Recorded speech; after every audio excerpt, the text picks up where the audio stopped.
Good morning, everyone. Today we continue our journey into the book of Proverbs, and we're looking at chapter 4.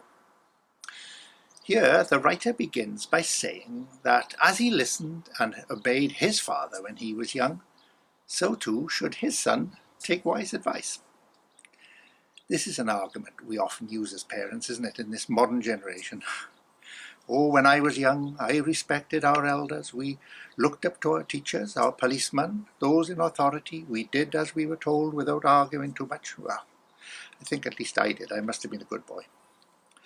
We try to use our knowledge and experience to influence our own children, don't we? And our grandchildren. And as we observed yesterday, Proverbs reminds us, whatever you do, don't enter the path of the wicked. And we read it again in this chapter. Solomon compares the light and the dark of each path as the contrast between good and evil. Verses 18 and 19. The path of the just is like the shining sun. The way of the wicked is like darkness. They do not know what makes them stumble. The picture here is one of wicked people stumbling around in the dark, while the upright's path is flooded with light. In verses 20 to the end, he pleads with his son to pay attention to the advice that he's giving him and put it before his eyes, that they are the words of life that should ever be in front of him. Verse 25 stands out for me. Let your eyes look straight ahead. Watch your step. Don't turn to the left or to the right. I'm reminded of Jesus' words when we read in Luke 9 and verse 62.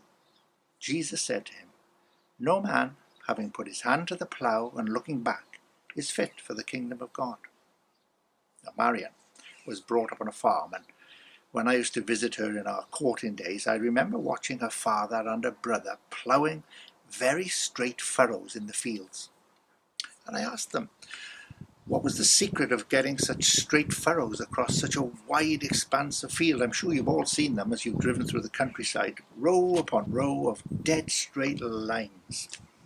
Marian's dad explained that for each new furrow, but particularly for the first one that you lay into the field, the ploughman fixes his gaze into the far distance and aims for a spot in that distance until it is reached.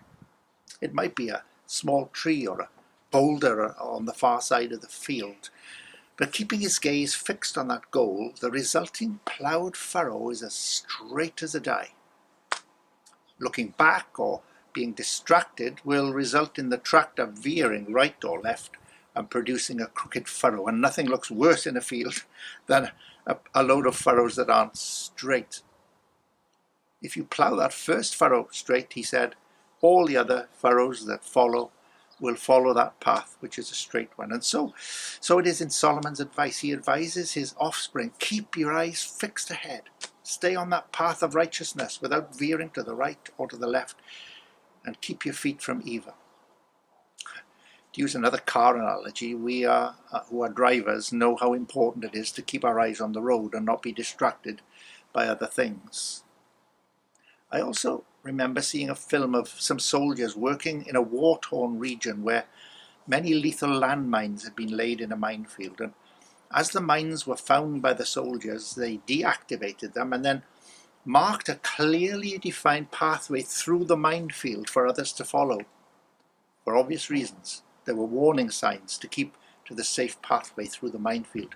It would be a very foolish person who would step off that safe path in those circumstances. Solomon realizes that the world can be a minefield of pitfalls, temptations, and dangers of all sorts. But the Lord has made a way, a safe way, a secure way, a narrow way. Those who walk God's way can be assured of his divine protection.